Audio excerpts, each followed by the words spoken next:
Feel like a lot of. Hey, here we are. Got the young guy Gene Paulus right here. We were just talking about the farmers racing there at Edmond. Yeah. Okay. Back in '42 or something like that. Yeah, 42. Yeah. Yeah. They shove the socks over top of the pants. Oh yeah, sure. Why not? Why not? That's wind drag, right?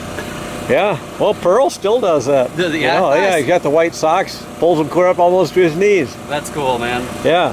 Hey, less wind drag. It's throwback.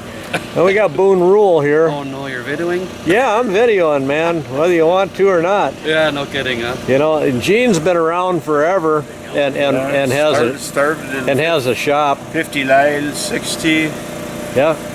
Kind of grew up with Tom Fairman down here and started buying parts from him in the 60s and racing over at Boone's track at Edmond. The Rule family had a track at Edmond that ran for a lot of years. Still up there. Carty's been great.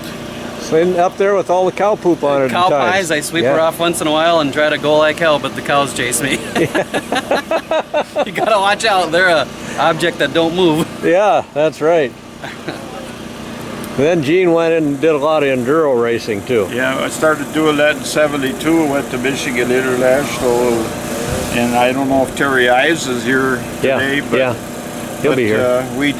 We did at least beat him in the B Limited.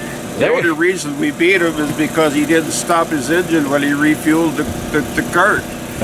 So I started 85th and finished with the McCulloch in all those B Limiteds, and then these guys from McCulloch out there in California, they just come rushing out because that was the first year that they had built the alcohol carburetor, and I had a tank of something like 5.5 gallons, and I think I finished up with a pint left in the tank.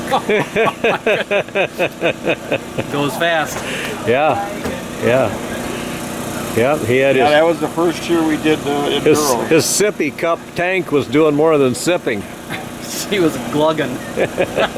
But we've been kind of around the world. Daytona was my favorite track, and Road America was my favorite track, and no, wait a minute. You can only have one favorite track. Oh, okay. Well, I guess Road America would have to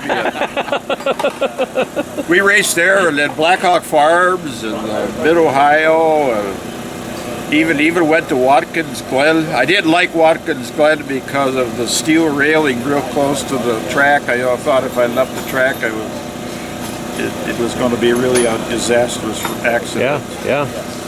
So, Gene, what are you running today?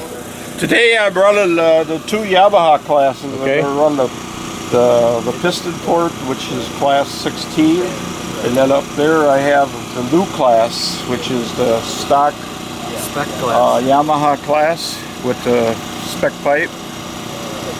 So okay. We're going to give that a try. I don't know if we have enough participants in order to run it today or not. Well, you'll probably run in some form or fashion. You know, combined classes.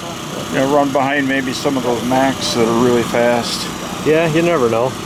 You never know. They'll figure out something. That's one thing they're pretty good at here, is because between the promoter and the track owner, they understand karting so well that they're able to mix classes that don't interfere with each other. And last year they went to work and they combined the light and heavy in this class here, and we ran together, and it worked out pretty well. I ran it last year too. It was good. I mean, it wasn't the lights in front and the heavies in back. They were just all combined the way they come across the line, and it worked out fairly well. Yeah.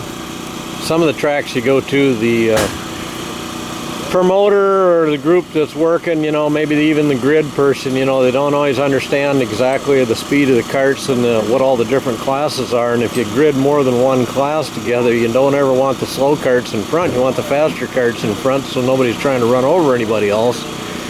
And sometimes we actually have to try and help those grid people get everything lined up the way it needs to be, which isn't always going to be the way their grid sheet says. But for safety, you know, we try to help them as much as we can, and hopefully they respond to that.